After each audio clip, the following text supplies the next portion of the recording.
आज बड़ी खुशी की बात है। आज हमारे परिवार का हमारा बच्चा, हमारा बेटा आज फिल्मी दुनिया में उतरा है और पूरे हिंदुस्तान के अंदर जितनी भी फिल्में निकलती है सब हिंदू विरोधी है।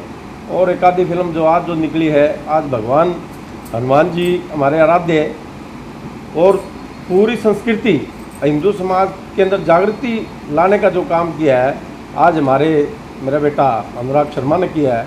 बहुत खुशी की बात है। आज पूरा हिंदू समाज ये देख रहा है। जो ये फिल्म निकाली है इनके लिए मैं बहुत बहुत आभारी हूँ और बहुत बहुत धन्यवाद। ऐसी फिल्में मेरा बेटा भी और भी लोग निकालें।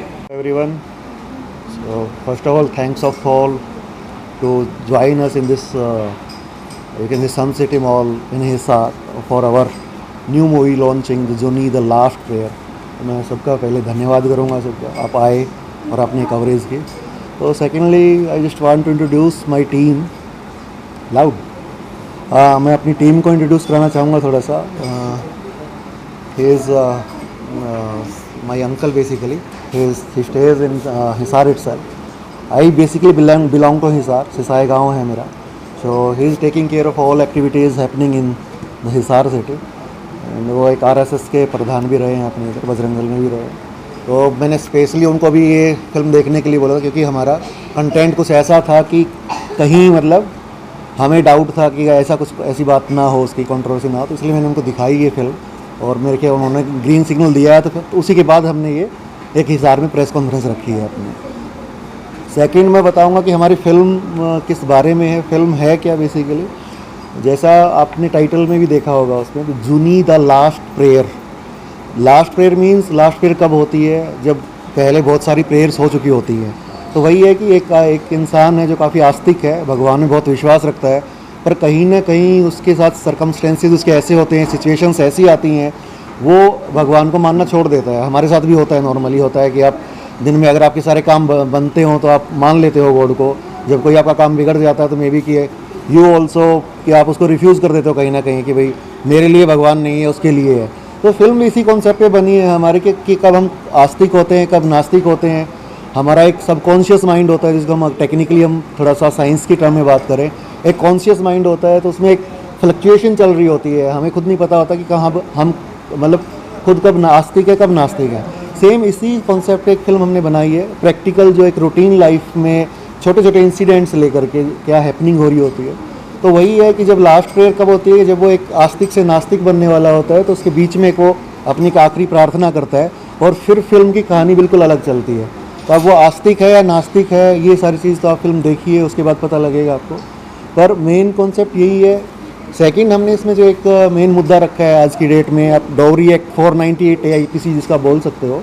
डाउरी एक्ट मेरे ख्याल से सबको पता ही होगा कि आप एक मतलब फैमिली जो होती है, मतलब किसी भी एक लड़की होती है तो लड़की की तरफ से मतलब एक रॉन्ग ये बोल सकते हैं कि एक्शन लिया जाता है आपका 498 का A का यूज़ करके, डाउरी एक्ट को यूज़ करके। किस तरीके से वो चीट करती है, किस तरह से उसकी फैमिली को फंसाती है और कैसे वो रिकवर करता है, कैसे उसकी मतलब सॉल्यूशंस हो सकते हैं उन चीज़ों के। तो उसको भी मैंने एक बैकड्रॉप में 498 को भी मतलब इस फिल्म के प्लॉट में डाला है। तो this is our main basic story. Film में 18 साल के एक यंग आप एक कॉलेजिएट से लेकर के उसके 50-55 साल तक का एक लाइफ का एक सफ़र आप देखेंगे कि किस किस तरीके से वो कब कब भगवान को अपनी मर्ज़ी के हिसाब से मैनिपुलेट कर लेता है। फिर उसके बाद जब वो आपका जब भगवान को मानना छोड़ता है तो उसके बाद कैसे उन सर्कमस्टेंसेस से वो बाहर निकलता है और आखिरी मतलब उसका क्या रियलाइज़ क्या होता है कि गॉड एक्चुअल में है या नहीं है, और वो है तो किस फर्म में और नहीं है तो मतलब क्यों नहीं है। So this is all about our film everything. 8 अप्रैल को हमने फिल्म रिलीज़ की है PVR सिनेमाज़ के थ्रू। जहाँ जहाँ PVRs नहीं थे वहाँ भी हमने कुछ स्क्रीन्स लेकर के अलग से इस फिल्म को रिलीज़ किया है ताकि ज़्यादा से ज़्यादा कंटेंट हमारा पब्लिक में पहुँचे। और we are getting very good response till today. मेरे ख्याल से हर जगह पे आज हमें 50 से ज़्यादा हमारे शोज़ ऐसे हैं जो हाउसफुल रहे हैं। तो आई होप कि हिसार में भी हम इसको कंटिन्यू करेंगे। आपके फिल्म का जो नाम Sorry? है बड़ा यूनिक है, उसके पीछे की क्या कहानी है? यूनिक किस सेंस में, मतलब आप यूनिक मतलब सर? हाँ, देखिए अगर मैं जी जी जी वो क्या है, मतलब स्टोरी का कोई कैरेक्टर देखो वो ये सॉरी मैं डिस्क्लोज नहीं करूँगा अभी, ये इसके लिए आप प्लीज़ फिल्म देखिए। पर ये कि यूनिक की जब बात करते हैं तो अगर हम सारी चीज़ कॉमन देते रहेंगे तो फिर वो मतलब कहीं ना कहीं से फिर वो सिमिलरिटी दिखती है। तो सबसे पहले मैंने टाइटल पे ही काम किया है, लगभग 1 से 1.5 साल मुझे टाइटल का नाम सोचने में ही लगा कि हम किस तरीके से इसका टाइटल रखें। और फिर जब मैंने जैसे आपको बताया कि भाई द लास्ट प्रेयर है, तो यूं ही हमने एक करेक्टर का एक हमने फिल्म का नाम रखा उसमें, और ये एक अलग नाम था। सेकंड जो उसका सब टाइटल है द लास्ट प्रेयर, वो basically that is the interval of the film, कि जहाँ पे वो लास्ट प्रेयर मतलब नास्तिक होता है, तो that's why this is the title of the movie. इस फिल्म की कहानी की प्रेरणा आपको कहाँ से मिली? क्या ये कोई रियल लाइफ स्टोरी? फिल्म सिर्फ एक कहानी नहीं है, पहली बात तो मैं ये बोलता हूँ। फिल्म बनाने से पहले मैंने 1.5 से 2 साल सोसाइटी में सर्वे किया है पूरा। मैं खुद बहुत आस्तिक हूँ, मतलब अभी सभी आस्तिक होंगे मेरे ख्याल से। मैं भी अपने आप को हनुमान जी का बहुत बड़ा मतलब अंदर से मानता ही मैं भक्त हूँ। हर रोज़ हम भी पूजा पाठ करते ही हैं, मंदिर में जाना, रेगुलर शिव शंकर जी के ऊपर जल चढ़ाना, तिलक लगा के रखना। तो वो स्टोरी तो मतलब कहीं ना कहीं से आपको जब हम इंडिया की एक सोसाइटी में पैदा होते हैं, तो जो पूजा पाठ वगैरह होता है, हमें कहीं ना कहीं आपको एक क्या बोलते हैं कि आपको परवरिश में एक मिली ही होती है, तो इंस्पिरेशंस तो वहाँ से आनी शुरू होती हैं। पर जब वो उस आपकी जो परवरिश हुई है उससे, और जब आपकी जो खुद की सोच है वो कॉन्ट्राडिक्ट होती है, तब कहीं ना कहीं आपका एक विरोधाभास, जिसको हम बोलते हैं ना, हिंदी में एक वर्ड है मतलब विरोध करना शुरू कर दें। तो जब वो चीज़ें आनी शुरू होती है तो आप कुछ ना कुछ एक इंस्पिरेशन मिल के कुछ लिखना शुरू करते हो। फिर उससे रिलेटेड कितने मिथ्स हैं सोसाइटी में, वो मैंने सोसाइटी में 1.5 से 2 साल कम से कम 60 से 70 फैमिलीज़ में जो स्पिरिचुअल थी, जिनके साथ ऐसी ये 498 की हैपनिंग्स हुई हैं, उनसे मैंने वो सारी स्टोरीज सुनी, डाटा कलेक्ट किया, और वो तब जाके पूरा कंटेंट तैयार हुआ। कम से कम 250 से 3 पेजों का वो कंटेंट था। उसको फिर हम कैसे 70 पेज की एक फिल्म की उस एक स्क्रिप्ट में लेके आए, फिर कैसे हमने उसको 2.5 घंटे की फिल्म में उतारा। That was the whole journey of our movie. क्या ये मूवी किसी तरह का कोई मैसेज है सोसाइटी के लिए? This is a complete message. This is totally about the myths around God and the basically, अगर मैं और थोड़ा डीप में बात करूं, जो मैंने मेरे ख्याल से प्रेस कॉन्फ्रेंस में बोला भी नहीं है अभी, अगर हम इसमें देखें तो आप फिल्म जब आप देखोगे तो आपको मैसेज ये मिलेगा कि जो हम पूजा पाठ वगैरह करते हैं, सारे जो मंत्र पढ़ते हैं, उनकी साइंटिफिकली और आप टेक्निकली मतलब उसका यूटिलाइजेशन कैसे है लाइफ में। जैसे अभी हम सिर्फ रटे रहते हैं, ये गायत्री मंत्र का मेरे को लगता है कि 80% लोगों को मीनिंग नहीं पता होगा, या मीनिंग पता भी होगा तो उसका असर कैसे होता है उन वाइब्रेशंस का एक इन्वायरमेंट में। और उसके बाद किस तरह से गायत्री मंत्र पढ़ने से हमारी, खासकर अगर मैं इकोनॉमिकली प्रॉब्लम की बात करूँगा, मुझे नहीं पता या कितने लोगों को पता है, पर हमारे शास्त्रों में लिखा गया है अगर हम गायत्री मंत्र का जाप करते हैं तो हमें कभी भी कोई ऐसा दिन नहीं होगा कि हमें एटलीस्ट 2 वक्त की रोटी नसीब ना हो। That is the main significance of Gayatri मंत्र। अब वो क्यों है मुझे नहीं पता है, आप लोगों को सबको गायत्री मंत्र आता होगा, पर मुझे नहीं पता जिनको ये गायत्री मंत्र आता है उसको इस बात का पता था कि नहीं पता था। यही चीज़ मैंने एक फिल्म में भी दिखाई है कि फिल्म पूरी सुंदरकांड पे बनी है, तो सुंदरकांड में जो डायलॉग्स हैं, भाई देव देव आलसी पुकारा, देव देव, वो कब आता है डायलॉग? जब आपने रामायण देखी होगी सबने, वो डायलॉग तब आता है जब समुद्र श्री राम जी को रास्ता देने के लिए छोड़ देता, मतलब मना कर देता है। और उस टाइम लक्ष्मण जी अपना बाण निकाल के, धनुष बाण निकाल के बोलते हैं, भैया आप ऐसा क्यों कर रहे हो, मैं एक बाण से समुद्र को सुखा सकता हूँ, मैं मतलब ये भाग्य के, वो राम जी बोलते हैं नहीं, हम उसको भाग्य से और जब मिले तब, तो वो जब बोलते नहीं मैं इसे सुखा सकता हूँ, तो भाग्य के भरोसे बैठना तो आलसी लोगों का काम होता है, हम क्यों बैठे हैं इसकी वेट में। तो बेसिकली वो चीज़ हमने पढ़ी होगी, सुंदरकांड मेरे ख्याल सब ने सुना होगा, मंडलियाँ चलती हैं सुंदरकांड। मैं प्रैक्टिकली उसका एक विक्टिम हूँ। सुंदरकांड पढ़ने से या सुनने से मैं ये बोलता हूँ, आप 10 या 20 बार आप किसी मंडली में, आप किसी भी प्रॉब्लम में हो, आप 8वें 9वें वीक में उसके रिजल्ट देखना शुरू कर दोगे। This is my practical experience. पर वो उसका टेक्निकली सिग्निफिकेंस क्या है क्या नहीं है, वो मैंने थोड़ा सा फिल्म के अंदर दिखाया है। मूवी का एक सॉन्ग है रब तेरा बंदा, जी, यस एग्जैक्टली यस, काफी हिट हो रहा है, सुपर हिट हो रहा है, Yes. उसको लेकर क्या कहना चाहिए? रब तेरा बंदा टाइटल सॉन्ग है फिल्म का। सबसे पहली बात तो आपके उसके अगर लिरिक्स देखेंगे तो सबसे पहला ही जो उसका जो एक वो आता है, सेंटेंस आता है, कब कुछ जोड़ दिया कुछ तोड़ दिया, और क्या समझना बाकी है, बंदे से रब तू चाहे क्या, बस यही परखना बाकी है। मतलब उसका जो सॉन्ग है कि भाई वही मैंने बताया आपको कि हम कॉन्शियस आस्तिक कब है नास्तिक कब हैं, उसमें हम स्विच कर रहे हैं हम कहीं ना कहीं माइंड हमारा। तो वही वो बोलना चाहता है कि तू एक्चुअली अभी हम हो सकता है कि हम यहाँ बहुत खुश हैं सब, पर ऐसा ना हो, भगवान ना करे, पर हो सकता है कि थोड़ी देर बाद सिचुएशन कुछ और हो सकती है।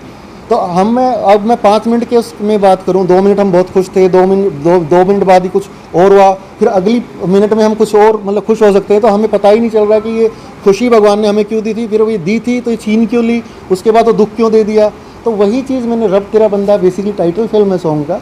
जब मैंने बताया आपको, जब उसका बंदे का सब कुछ मतलब ख़त्म हो जाता है, तब वो इस तरह का एक सॉन्ग आता है कि मेरे से तुमको चाहिए क्या, मैंने तो पूजा पाठ भी की, मैं तो तेरा ही मतलब तेरी आदत थी, तेरे को भोग लगा के ही मैं खाना खाता था, मतलब इस तरह जो उसकी लिरिक्स वही हैं।